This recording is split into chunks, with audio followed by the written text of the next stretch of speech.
Hi, everybody, and welcome back to another episode of the Gray Fox Latin Teacher Podcast. My name is Kostas, and I'm back once again with Andrew. Hello, Andrew.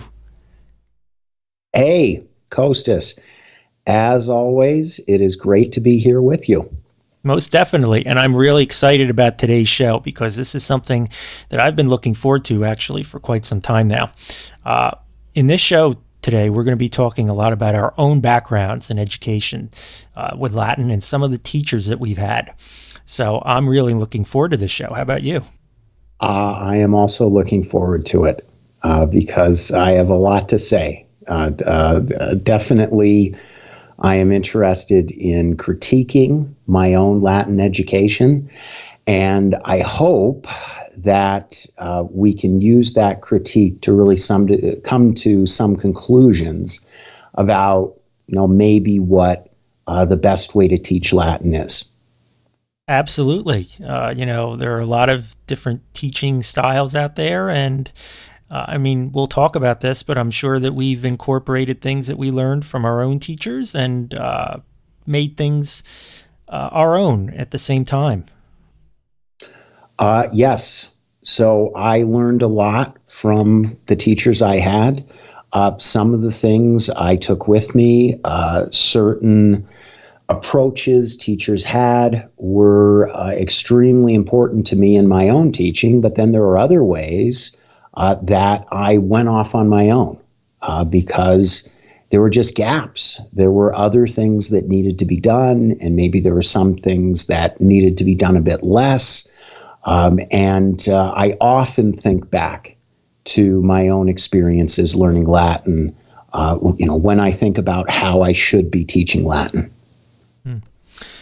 Okay, so each of us will be talking about our backgrounds, and I'll start. And for me, Latin began in high school. And if you've been a regular listener to this show, you probably know what I'm about to say. My high school Latin teacher, Mrs. Paternoster, no, that is not a joke. Yes, that was her real name, was my first Latin teacher. And in many ways, with no disrespect meant to the teachers that I had after her, probably my favorite of all. She was the warmest, kindest, most wonderful teacher that you could have possibly asked for, especially for someone who had not had a foreign language before either. That's where I was coming from. Not counting Greek, of course, because I spoke that in the home and learned it with my family. But for my first conventional foreign language experience, she was a wonderful teacher. She possessed exactly the right temperament that I think a teacher needs. She wasn't overly critical of people, but she wouldn't let you get away with things either. She would hold your feet to the fire if you made a mistake. And there's actually, this is getting a little outside maybe of what we wanted to talk about in terms of education, but she also ran the Latin club, of course, being the only Latin teacher there. And in about my junior year or so, I think I started to get a little bit of a swelled head about myself. And I was part of the Latin club, and with, elections were held. I guess this is kind of Yeah, well, they always say that the coolest kids are in the Latin club, right? That's what I always thought. So we had different members running for different offices. We had quaestors and praetors and aediles and all sorts of different positions. Well, other people had been nominated to fill these positions or run. And, I'm sitting there thinking, well, I'd like to fill a position, but nobody had nominated me. And so I decided to do a little write-in thing, and I nominated myself to be the god of Latin. And that didn't go over so well with her. She didn't really think that was very funny. And let's just say I was humbled by that. So the point of that story is to tell you that while she was a wonderfully warm and kind person, she also had no trouble putting people in line when they overstepped. But really, she was just a wonderfully nice person, and I really do mean that. She was a genuinely nice person who really cared about her students, and she got a tremendous thrill out of her students learning and loving Latin at the same time. Now, in terms of her teaching style, and we've mentioned this before on the show as well, for people who have heard our previous episodes, she was the first and really the only teacher I had over many years of education who dabbled, and I guess I would say dabbled, in conversational Latin at all. As I've told this story before, she used to stand outside of the classroom and do hall duty on occasion. And some of her other students sometimes would come up to her and exchange pleasantries in Latin, just very simple things like salve and quid agis and all of that. And I thought that was the coolest thing in the world. So I wanted to learn how to do that. And I actually took it upon myself to go through dictionaries and books in the library, and the Troutman book again was one that I picked up and really started to peruse and go through heavily. And I started to learn phrases that I could use to communicate with her. And pretty soon, I was coming up to her in the hallway, and we were having more than just pleasantries. We were having, you know, light conversations, actual conversations in Latin. And people were really interested by this. They were fascinated by it because it's something that they had never seen before. They thought it was really, really interesting. And pretty soon it was inspiring other people to do the same thing, the way I had been inspired by seeing those people do that.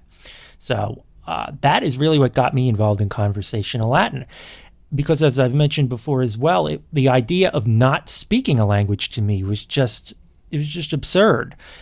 My mom would always tell me, well, Latin is a dead language. It's not spoken anymore. And I would say, well, what's a dead language? I don't understand that. How can a language not be spoken? That makes zero sense to me.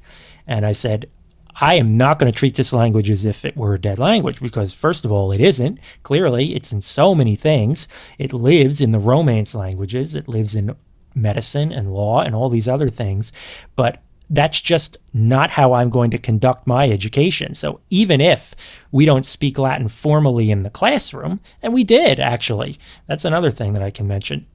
But I resolved on my own that I would do that. I would make it a part of my education, that even if I had to speak to myself in Latin or think to myself in Latin, that I would do that. And there's no way in the world I ever would have fallen in love with Latin and learned it as well as I did had I not done those things. Now, I mentioned that she did Right. do things. Yeah, go ahead. I'm sorry.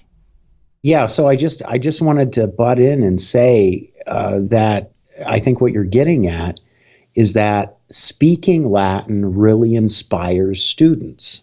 Yes.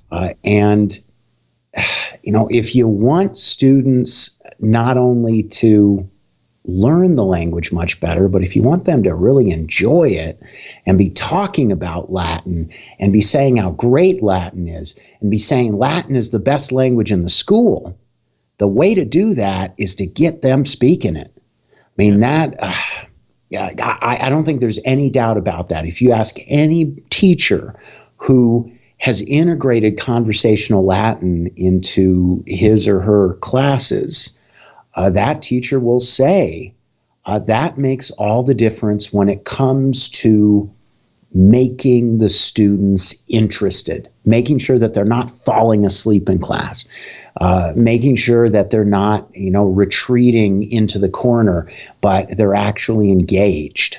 That's the way to do it. But anyway, enough from me. I want you to resume what you were talking about. Oh, yeah, I absolutely agree with what you're saying. And even outside of those mini conversations that we would have in the hallway, she would give the class directions in Latin. So some of the things I remember, she would tell us to clear off our desks if we were about to have a test, or to open our books or close our books, or open the window, close the window. Your homework is talk. We would have little conversations about the weather sometimes at the beginning of class. Nothing heavy, but again, it really, really made everything come alive. And this was it was essential to me.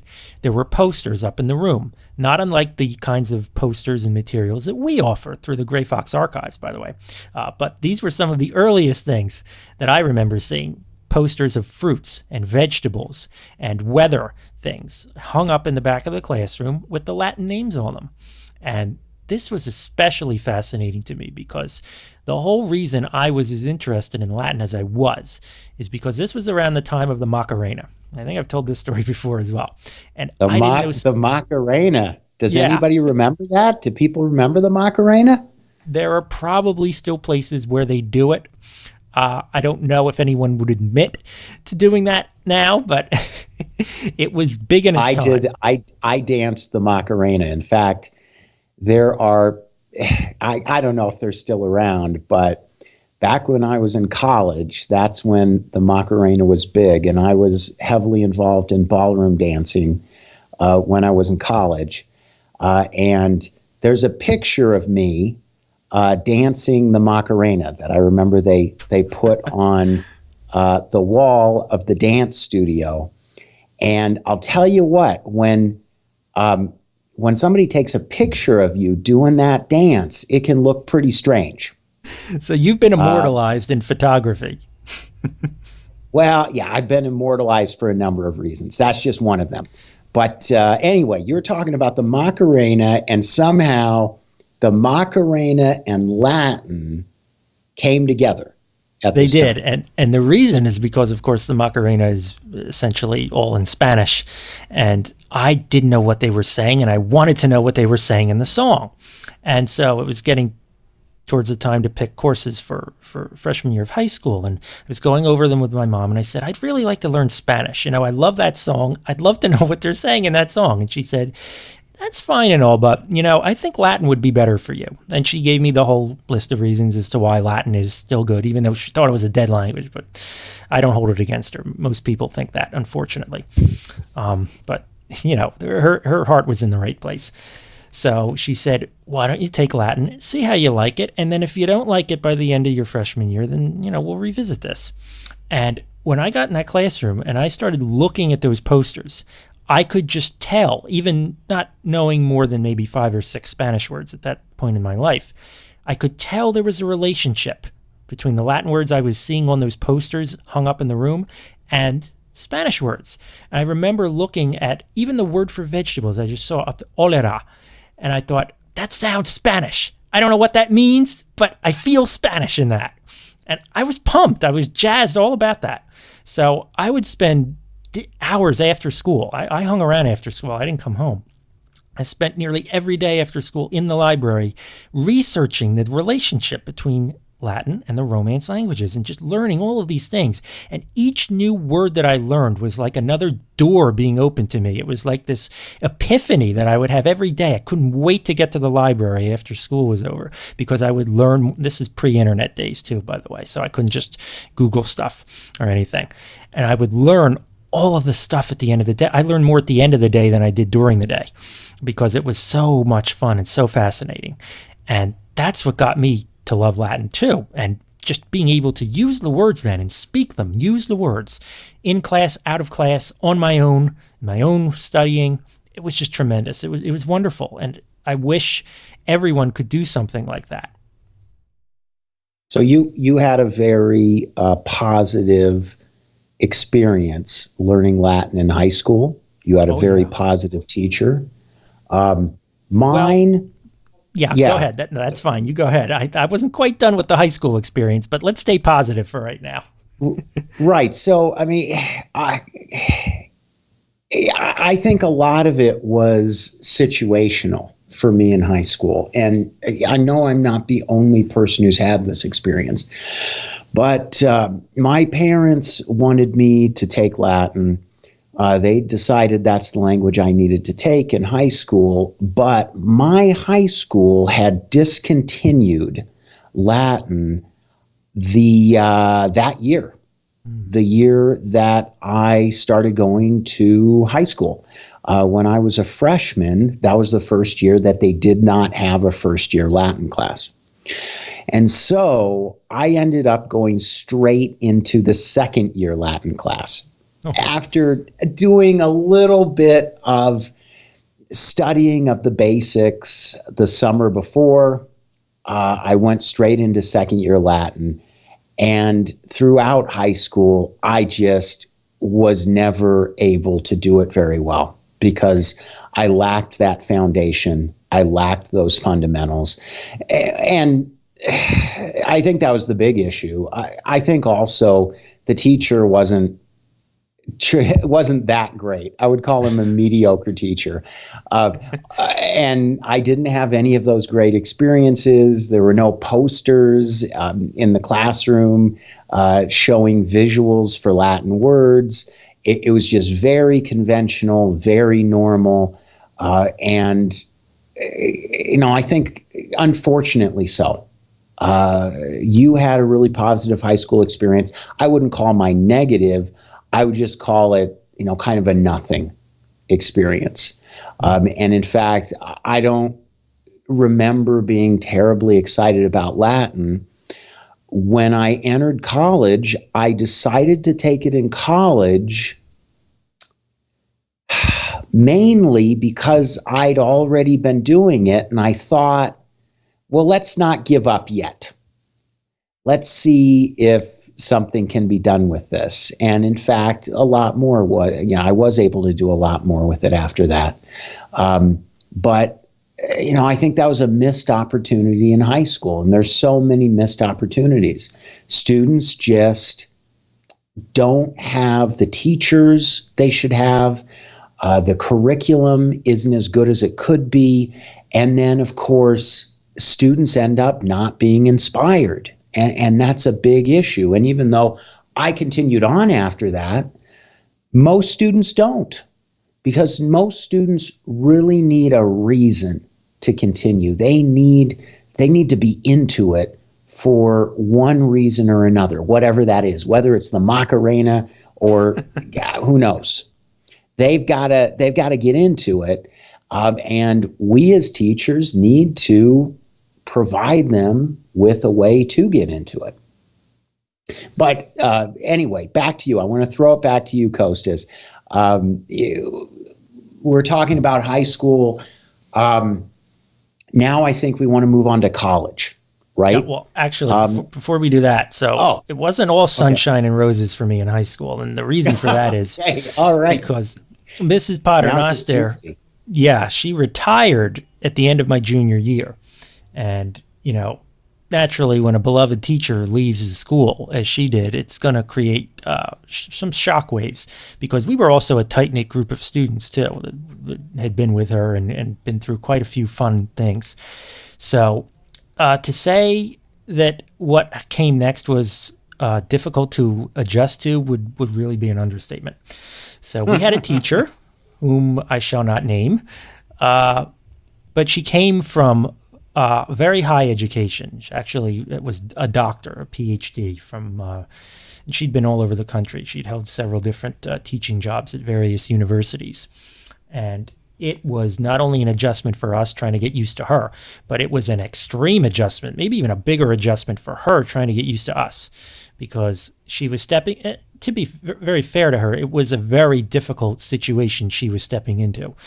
First of all, I don't know if she had taught at the high school level before. I can't quite recall that.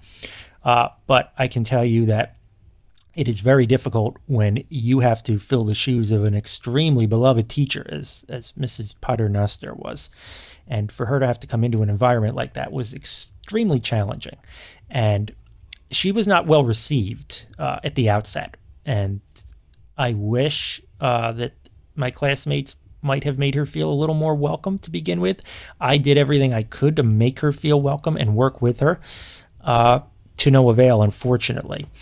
There just was a complete and utter disconnect between her and the rest of the class, and they just would not accept her. And it got to the point where things got so bad that one of the assistant principals had to come in during one of our day sessions and spend the entire day talking to us and convincing us to work with her and give her a shot. I don't know how well that worked, because not long after that, despite all of the efforts that were made, at least on my part, to try to, do what I could to get everybody on board. The class was much smaller at that point because this was Latin 4, so there were fewer students anyway, but a lot had left once they found out Mrs. Paternoster would not be returning.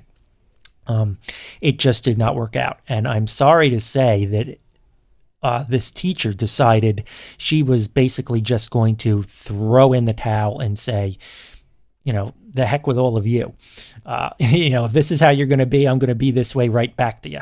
And it was not pleasant. It just was a nasty experience. And it got so bad and so frigid. Ultimately, for about the last 2 months of the year, she said, all of you are going on independent study. I can't deal with you anymore. That's it. So she would just take us out of the library for our class period, and she said, go do your independent study projects. Leave me alone. And it just wasn't good. The relationship was incredibly acrimonious. And it wasn't fun either, because we had no direction, no guidance. There was nothing being learned. Students weren't doing anything at all. They were just looking things up in a book and essentially writing words on a paper, copying things. And, it was horrible. I mean, if you could have encapsulated the worst possible scenario for teaching Latin, if you could have even called it that, this would have been it. So, I mean, it was a 180-degree turn from what we all had for 3 years. I mean, it was just a complete shock to the system for all of us. And I'll tell you, Well, so yeah, go ahead. okay. So I was curious. Why was there such a big problem? Was it because the new teacher had a very different approach, a very different style from Mrs. Paternoster? What was the problem there? Yeah, I mean, there were several factors. And to be quite candid, as I said, number one, she wasn't Mrs. Paternoster, and that was going to doom almost anybody, I think, because she had been such a beloved figure. That was so tough to fill for anybody. And I want to be clear on that. She did not come in on the first day and behave this way. Now, maybe from what I gather, having spoken to other people later on in life about her, this is kind of how she is anyway. So I think it was just not a good fit despite all of those things. But yeah, in addition to that, her style was radically different. Again, keep in mind, she's coming from the university ranks. And these are kids that Right. are seniors in high school, taught very, very differently. She did nothing with conversation, nothing with visual aids, nothing with regular exercises. She was pulling out college textbooks. She was referring to things as if we were on a college campus. She actually called it a campus. This is not a big place, so she called it a campus, which, it's not maybe a big deal, but that just goes to show you where the mindset is. That there's a lack of adjustment on everyone's part, and even on her part there was. So all of those things, I think, contributed to that. And finally, it just boiled over to the point where she even told me, she said, I can't deal with this anymore. That's it. I'm done. I'm checking out. I'm finished. And she basically just threw her hands up and said, yeah, all of you, leave me alone. Do your independent study projects, hand them in at the end of the year, get your grade, and I never want to see you again. Right. So I was, Well, yeah. I think that there's something everybody knows, but nobody talks about. And it's that it's actually far more difficult to teach at the high school or grade school level than it is to teach at the college level. Oh, yeah. And so people who've only taught at the university level, if they don't have a real natural talent for it, it can be very difficult for them to adjust to teaching in high school, for example, because they have to do a whole lot more teaching. At the university level, there is this assumption that the students will do a large portion of the work, that they'll learn things on their own, that they'll learn their declensions, they'll learn their conjugations. The teacher doesn't have to worry about that. Well, at the high school level or below, that's never going to happen in a million years. Right. The teacher has to make it happen. And if the teacher doesn't make it happen, then students will very quickly have big problems. Now, I don't know if that was, yeah, okay. I mean, and maybe that was part of the problem in your school in that situation. I don't know, but in general, that is something I have seen. That if you take out the people who are just born teachers, they can teach well anywhere. Doesn't matter. University, high school, grade school, they can be effective no matter where, even though the style may have to be considerably different in all three of those places. Most people, they really need some time to figure out what they have to do in a particular teaching situation. And obviously, if you're thrown into something like this and you don't know what you're doing, I mean, it's bad because there is no time to figure it out. I mean, you have to figure it out on the spot or never do it. No, that's a great point. She was essentially operating on the fly, and you could see this. And, I will commend her for the effort that she made at the outset. She really did try, and she was trying to elicit advice from people, but where she lost me was ultimately she just gave up at the end. And I don't think you can ever do that, no matter how bad things get. And I'm not saying they don't get bad, because they do. They can go bad. You can't be the one to throw your hands up and say, I'm finished with you people. Enough. That's just it's just not the right way to go about things. And this was such a negative experience for me. It was as if it had sucked the life out of me that I had built up over the previous 3 years, this love that I had. And I'll tell you, I thought I knew what I was going to do when I was going into college with Latin and classics and all that.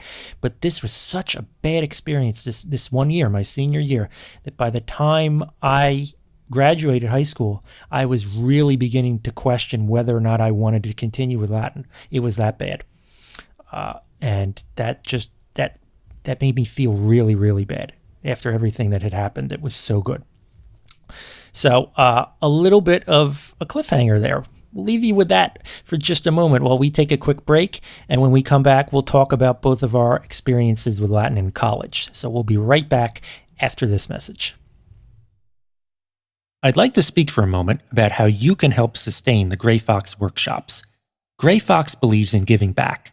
We do charge students for tutoring and classes, but because we believe Latin is for everyone, not just the few, we also offer free professional development workshops for teachers. So that we can keep on offering and expanding these opportunities, please consider referring people who need tutoring or are interested in languages beyond your purview. If you have a student whose complicated schedule makes meeting in person with a tutor difficult, please consider referring him or her to Gray Fox. Because our tutors and teachers are located in multiple time zones and all tutoring is done online, there will always be a tutor available at the time you need. If your students are frustrated by tutoring from peers or college students who disappear as soon as midterms start, please consider referring them to Gray Fox. We have been in operation since 2008, employing several dozen elite tutors.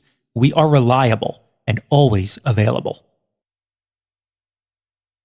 Okay, we're back, and on today's show we're talking about both of our educations and upbringings in Latin, and I left everyone with a little bit of a cliffhanger by telling you that my love of Latin had been severely damaged by the time my senior year in high school was over because of some tectonic shifts that occurred in my experience with another teacher who was very, very different from Mrs. Paternoster, who had been my teacher for the first 3 years of high school. So, Andrew, what was your college experience like? Well, it was a lot better than my high school experience, no question. I decided that, I remember I was accepted to Gonzaga University, and I was planning my classes, and I needed a language. And I thought, well, I did Latin before. I wasn't terribly good at it, didn't really work out that well. I got through it. But I thought, well, let's give it another try. Let's see if I can do a little bit better this time. I've been doing it. I'm going to stick with it at least for a little while longer. And fortunately, my first year Latin class was taught by this guy, Father Kral, who was a great teacher. I don't believe he's teaching anymore now, but he was teaching then, and he is just a great, great Latin teacher. Now, he taught the class in what I would call a very conventional manner. I mean, conventional in terms of, 20th century conventional teaching of Latin. But he did it as well as I've ever seen anyone do it. He was so great at drilling us on grammar and forms, on teaching us the declensions, the conjugations, and then drilling us over and over and over again on these things until we just couldn't forget them. And then, of course, when we went over our homework sentences, he would use that as an opportunity to drill us even more. And that has had an enormous influence on my teaching because I saw how effective it was. Now, there are other things I do that are different from the professors who taught me in college, but that I do because it was so effective. And when I started teaching Latin, which was, 10 years ago, I remember thinking of him. The first day, my first class, I thought of him. And I even tried some other stuff that he did with, maybe not great success. He would always read passages from this book, Anguished English, at the beginning of class. He did this because it would take students a little while to trickle in. So in the 5 minutes right before the beginning of class, he would read from Anguished English, and then the students who were there a little bit early could hear it, and then others, they might not get the whole thing, but they would hear it as they were coming in. Everybody seemed to like that. The students I had didn't think it was that interesting. So part of it might have just been that Father Crawl is just a more charismatic guy than I am. That's entirely possible. But his approach to drilling the grammar, drilling the forms, going over it again and again, and not just drilling, but focusing on the oral was a huge influence on me. And there are so many teachers who don't focus on the oral. And when I say focus on the oral, I mean it was very important to him that we pronounced the language correctly. And we used the Italian pronunciation at Gonzaga. And he would correct it until we got it exactly right. And that was hugely positive when we were learning our forms because we said it in a very particular way and we chanted things. So we would chant the endings, we would chant the conjugations, and it was much, much easier to remember and to retain all of it because it wasn't just visual, it was oral at the same time. We were learning it in two ways at once, and that was really key, and that's something that I do myself because, it's really the best way to do it. I don't know what your experience was in college and if there was a focus on the oral, but Father Crawl did, and it made a huge difference to me. And after that first year, he was such an effective teacher, and I had learned so much in that first year, so much more than I learned throughout high school, that I thought, I'm just going to keep going. I think at the end of my freshman year, I wasn't necessarily thinking about getting a degree in it, but I was definitely thinking that I would keep going for all 4 years, whatever that would amount to. And so, I can thank Father Crawl for that. That's great. And he just taught the first year. But he was, I would say, a very popular teacher at the school, although he was only clearly popular with the people who took his classes. Most of the students at the school would have never taken a class with him, but those who did take classes with him liked him a lot. We who were in the Latin class would always talk about Latin with each other. We'd always talk about Latin class. And the class itself was just a lot of fun. So many Latin classes are so dull. But his Latin classes were never dull because he made the learning of it so much fun. And when I say that he was just great at drilling forms and grammar, a lot of people go, oh my goodness, I would fall asleep. That sounds so boring. It wasn't boring at all. It was a huge amount of fun because it was like a game for us. He'd go around the horn, Bobby, give me that. Sandy, give me that. Peter, give me that. And we would, spit it back at him. And we loved it. I remember we talked about our favorite declensions. And I know that I was heavily in favor of the fourth declension neuter myself, because I like the ooh. But it was just, everything was just fun. I mean, it just seemed, if you open a book and you look at it, it seems really dull, but his approach just made it a wonderful class for all the students who were in it. And most of them didn't go on to the second year. They just needed that 1 year of language. This wasn't part of their plan, but boy, that 1 year of Latin they had was a memorable year. And then some of us, we continued. It was a small group, but we continued, and I'm sure that first year was a big part of it.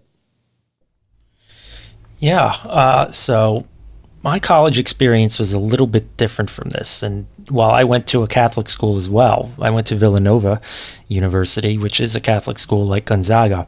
However, I was not taught by any priests, which is rather interesting if you think about it, that none of the priests at Villanova teach Latin. They teach other things like science and math and, of course, theology and other subjects, but not Latin for whatever reason. So all of my teachers were secular in nature.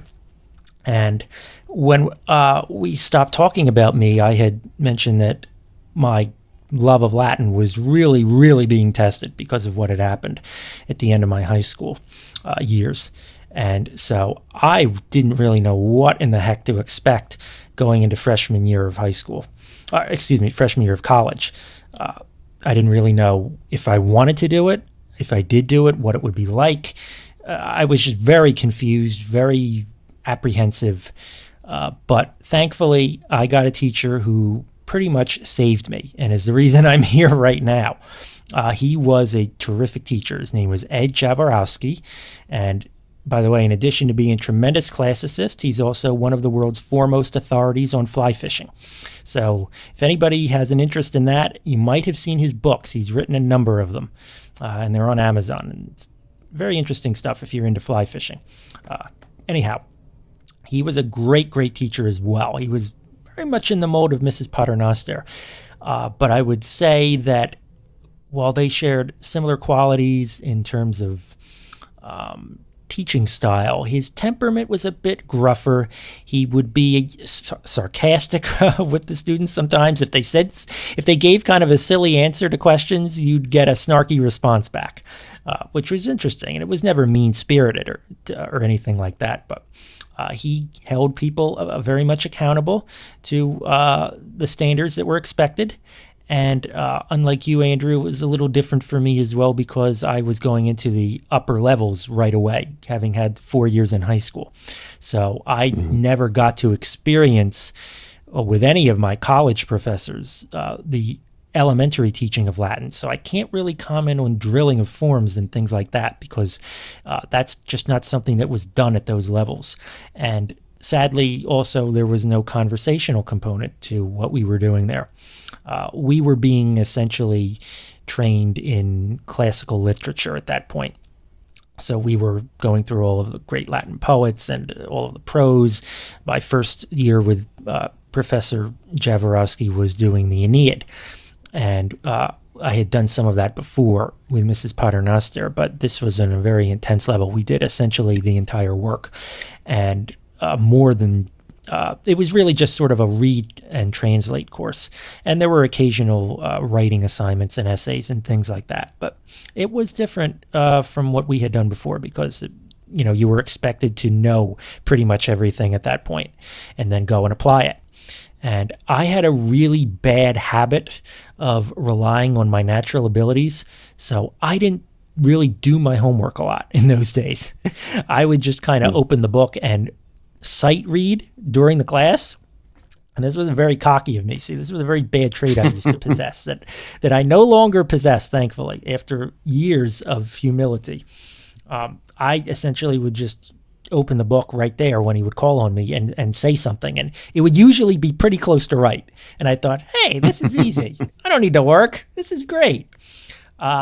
Until I got to my sophomore year, I think it was. I think it was my sophomore year. This was a different teacher. I had another teacher, and we were doing some other Latin now, and I can't remember what exactly it was, but it was not the Aeneid. I don't even think it was poetry, but it was some sort of prose. And there was another guy in that class, and I was used to being kind of the top dog in the classes that I would be in, and this was going back to high school and then into college as well. And let me tell you, this guy kicked my butt all around the room when it came to Latin and Latin knowledge, and I thought, who is this guy? How is he this good? What is going on here? And it's not very much unlike I imagine, somebody who's, this BMOC or something as an athlete, maybe in high school or in college, and they just get by on their natural ability, and then they turn pro and they realize, well, everybody's good here. You've actually got to put in the work to be good. And I thank that guy for doing that. And he didn't even know he was doing. Part of me thinks he did. He kind of enjoyed kicking me around a little bit. He was the BLOC, right? big Latinist on campus. Yeah, that's right. Yeah, he was. He was. I believe he was a polyglot. Actually, he knew a number of languages. And I'll tell you, if I hadn't run into that guy, I can definitely say this, that I wouldn't be here now, having been through what I have, because he taught me the value of actually having to work for what I was doing. And I actually started doing my homework, studying, doing the assignments, and it just changed my entire outlook on things, because I wasn't just trying to get by, just whatever felt good. I was actually putting in the work. And this is something else that a lot of students have trouble with. They don't realize that you have to do that to get the most out of it. And I didn't learn that lesson until that happened to me when I came up against this guy who became my friend after that. So it was a lot of fun, and I really do. I just want to say, I think there are a lot of students in that situation. They're good enough that they're able to fake it for a while, but then there comes a time when they can't fake it anymore, this is why it's so important that teachers really not allow students to do that. And I know a lot of teachers are sort of lax about this. I am not. If there is any sort of mistake at all, I focus on it. I figure out why the mistake is there, and I make sure the student knows exactly why that's a mistake and what needs to be done. Because really, Latin is very different from English, and often the devil is in the details. So while I do think the language should be used, that this is essential, students should be speaking it, it's also essential that they know that grammar extraordinarily well. If they don't, then they're going to struggle. They're not going to be able to speak it very well because they're not going to have that grammar base that will allow that to happen. But anyway, I really needed to say that, but I want to send it back to you, Kostas. Yeah. Please continue. No, I was just going to say again that, I thought I knew all there was to know about Latin, but when I saw how he was approaching the assignments, I knew I had a lot left to learn. And, it wasn't even so much with the language itself, but just the attitude that I had towards it. Just knowing that I actually had to put in all of those extra components and actually do the work. So, the equivalent of film study, let's say, for a football player, and not just go and line up on Sunday and, hit the guy across from you or go catch the ball or throw the ball or whatever, but learning all the intricacies and everything. And it made me complete. I became a complete student of Latin because of that. So I'm really grateful that happened. And if I ever see that, traits of that old attitude that I used to have in any of my students, and it's happened before, I point it out immediately. And I tell that student, look, this is how I used to be at one time. This is what happened to me.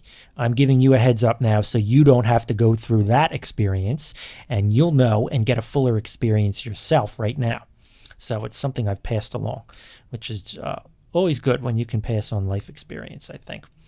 But I was talking about Ed Jaworowski, who was my first teacher, and actually the person who recruited me to the program, who became my mentor, his name was John Hunt, and he was a wonderfully nice older man who is sadly no longer with us. He's been gone for quite a while now. But he was another a world-renowned classicist who's did a lot of work on Apollonius of Tyre, if you're familiar with that story. He wrote a number of articles on that, and we would talk about that all the time. That was he was a textual critic, so he loved to compare the different redactions of texts, particularly this one, and talk about which writing was correct, which line was right based on textual evidence. And that's a whole other world that opened to me that I would never have considered without that. So he was another one of my college teachers who was very, very different. He loved Latin to the point where he just couldn't stop talking about it. And if you've ever had a teacher who just went on and on and on so much about something because they loved it so much to the point where they lost track of time, they lost complete semblance of kind of where they were or what was happening, he was like that. And I remember even when I was in graduate school with him. Now, graduate school classes were held at night, and I had to commute, so I was about an hour away from college, and classes would end typically around 7:30, 8 o'clock, and he would like to talk to us out in the hallway sometimes after the class, just to share some extra stories or extra anecdotes. And I felt so bad because he was giving these stories and the time is just going and going and going. And I'm thinking, my goodness, I'm over an hour away and the clock's ticking. It's almost 8:30, sometimes 9 o'clock. We'd be standing out there and I'm thinking, I got to get home. I got to get up for other classes in the morning. I got to get back here, but I don't want to be rude. This man is so into what he's saying and he loves it so much. I have to hear him and hear what he's saying. And, it wasn't until he passed, I would think back on those times and I would think, I'd really like to hear one of those stories right about now. But he was another very, very special teacher. And I would say, even though Mrs. Paternoster and Professor Jaworowski and Dr. Hunt were all different in their own way, in their own teaching styles, they all kind of possessed the same stuff, if that makes sense. They were all kind of cut from the same mold. Similar in terms of their generational upbringing, but also in terms of the kind of people they were. Different from the person I had in my senior year of high school, and also different from another college professor that I had, who was also a very nice guy that I connected with on a number of levels, but he was younger. He was a lot closer to college students' age. And he did things very differently. So he was more interested in kind of being friends with the students, although he was effective. Don't get me wrong. He was not one to tolerate a lot of, messing around or anything. But he just was coming at things from a very, very different perspective than those three had done. But I learned from him quite a bit as well. And I also he was my ancient Greek teacher for my time in college, in undergraduate and graduate school. And of course, all of these people ultimately became my colleagues when I started teaching at Villanova, which was before I even graduated. So I went through the entire gamut of relationships with all those people in college, from an undergraduate perspective to a graduate perspective, and then becoming colleagues with them.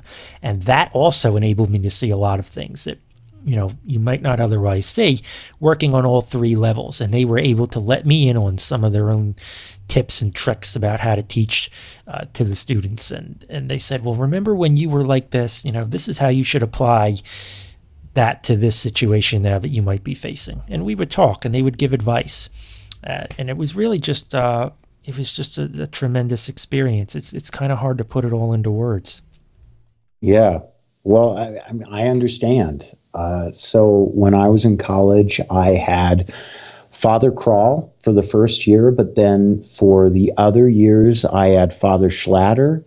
And so he taught all of the reading translation classes, and he taught them in, again, a conventional sort of way. But he did it very well, and we loved the guy. I mean, he was he was a hero to all of us. He was just, and I think maybe this is something that you were getting at before. Father Schlatter was just a very, very good person. Yeah. Somebody who really cared about other people. He really wanted to help students. He wanted to make certain that they learned.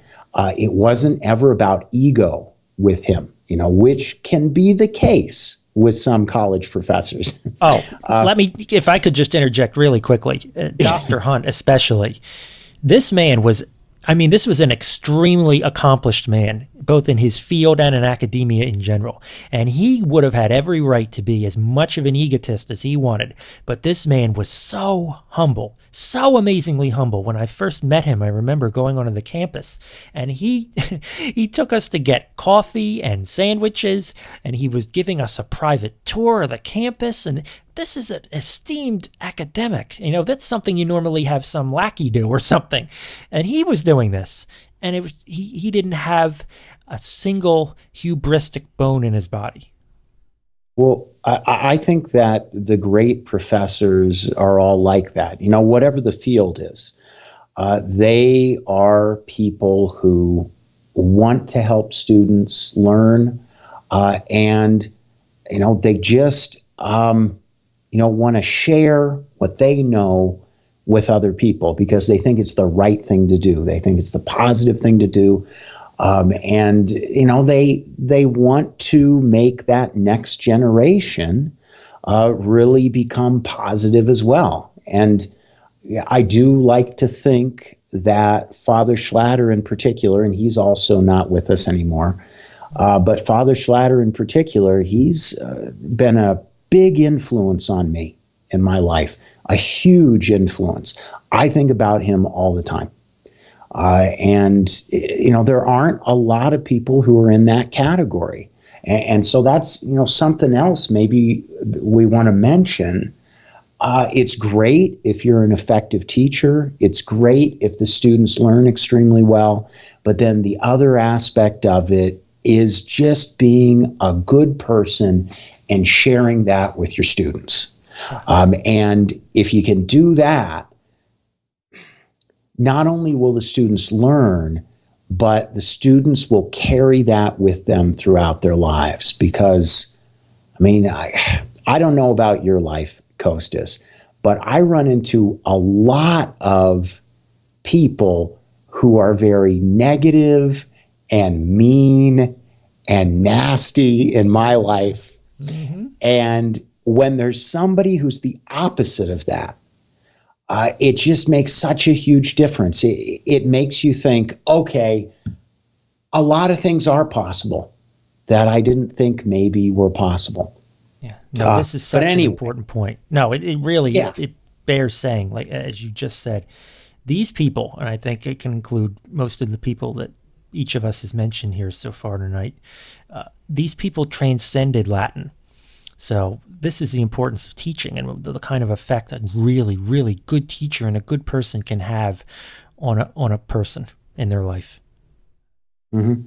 Now, I want to move on to similarities and differences. So how do I teach now in a way that's similar to these teachers? What have I taken from them? And then what have I added to it? What's different? And first of all, I said before, those drilling techniques, chanting, focus on the oral, focus on pronunciation, I took all of that from Father Crawl. He was a huge influence. I continue to use all of that, and it continues to be extremely successful, that approach.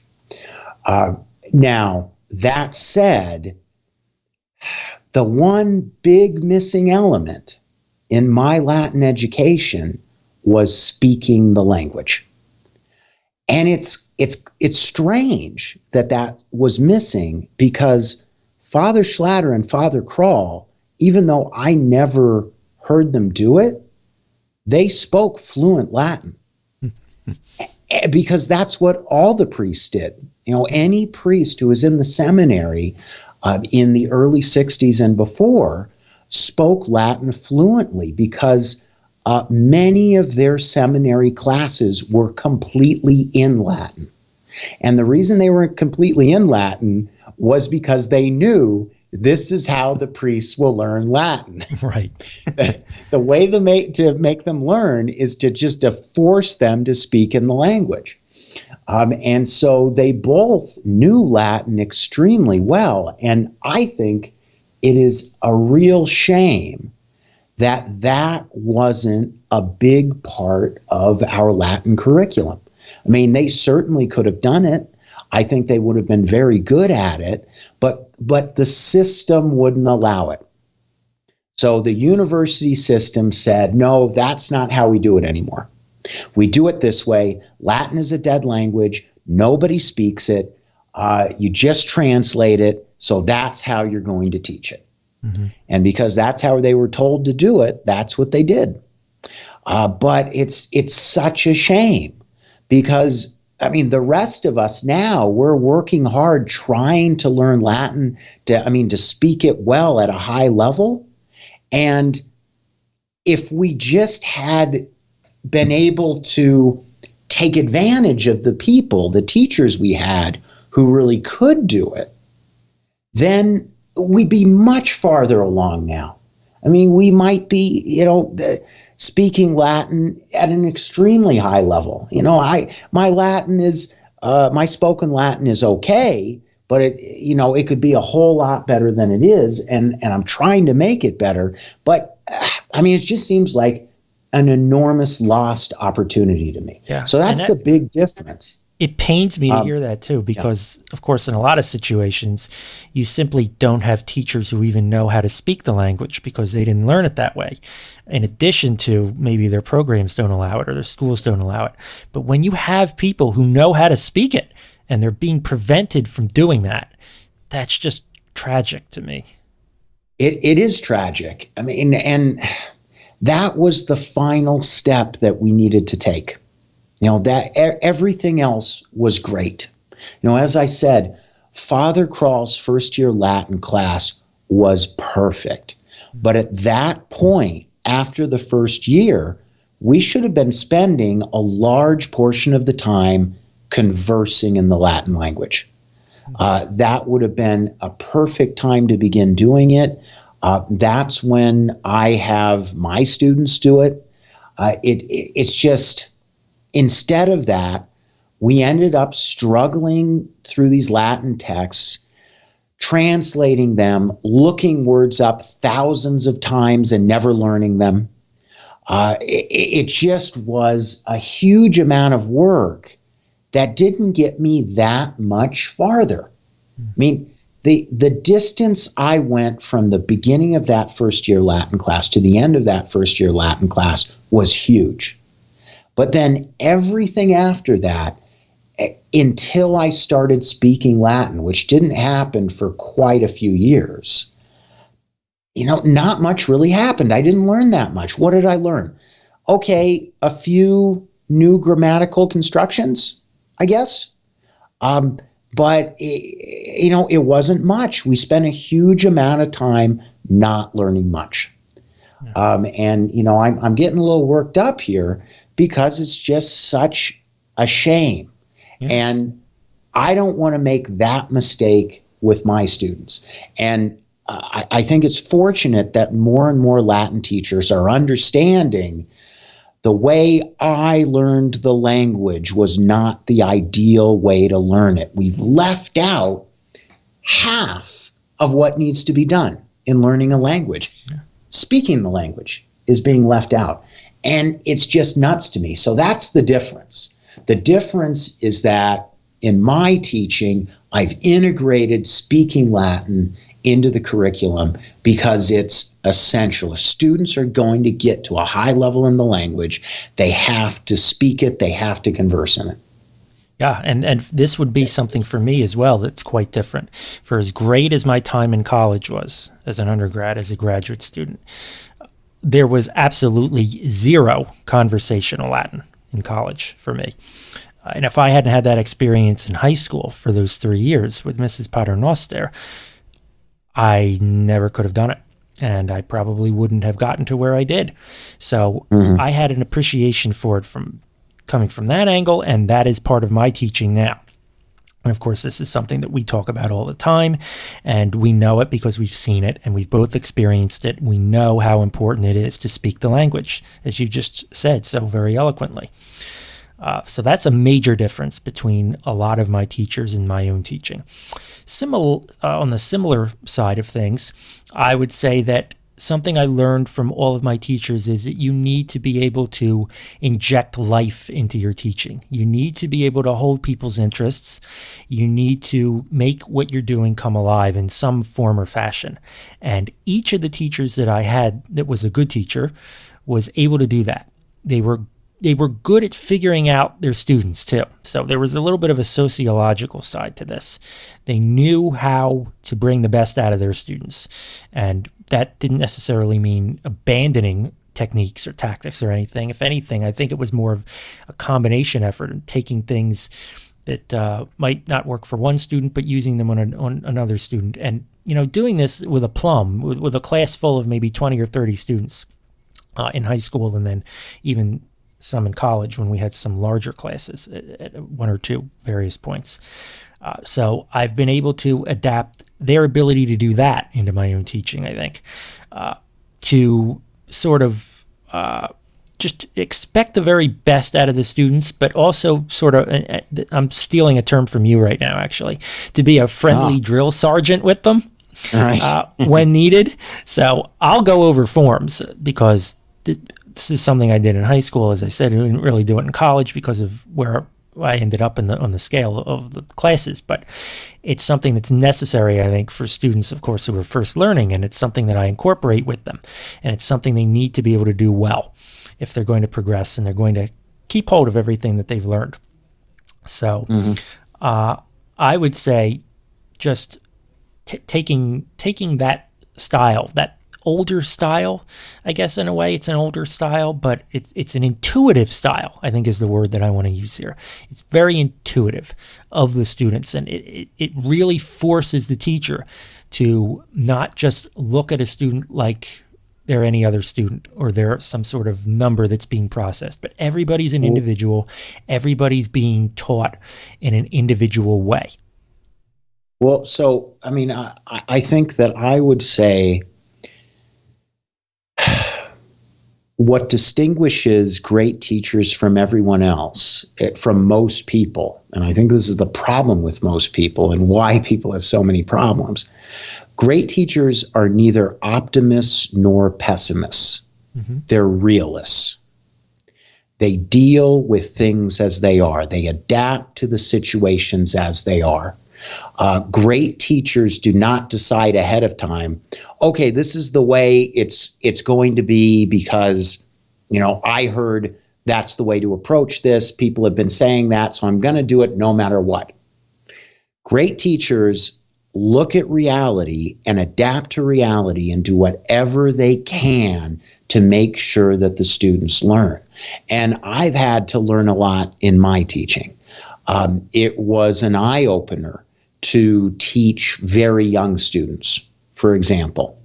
I didn't realize before that they had to be taught very differently because their brains are very different. That in fact, they were great at intuitive learning. They were the opposite of older students. They were great at intuitive learning, but very, very bad at learning rules. Hmm. And that is an example of something that has to be learned. You have to learn it. You have to adapt to it. But all of the great teachers I've had, they engaged with the students. As you said, Kostas, they did what needed to be done to make the individual students learn. And it wasn't exactly the same for all the students. And they most definitely didn't treat us like numbers. We were human beings, every single one of us. And we always felt in class that we were being treated that way.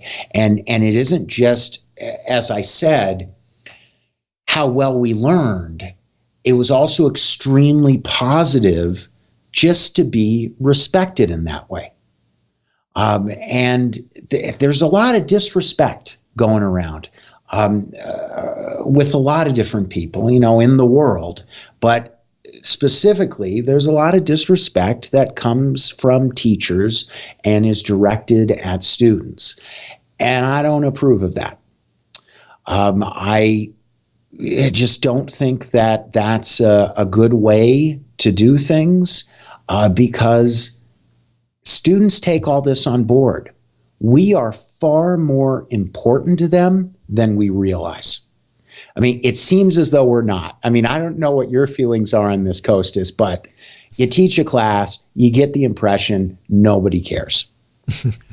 You go through the motions, not go through the motions, but you teach the class, you do what you need to do, you make sure the students learn, and the students have a lot of other things going on, and you just think, okay, it's not going to make that big a difference to anybody. But the reality is that our experience of teachers, the way that we remember them now, looking back after decades, our students do that with us.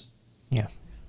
And so it's vitally important that, I don't know how to say it. We try not to be jerks. Which is harder for some people than others, but yeah. Right.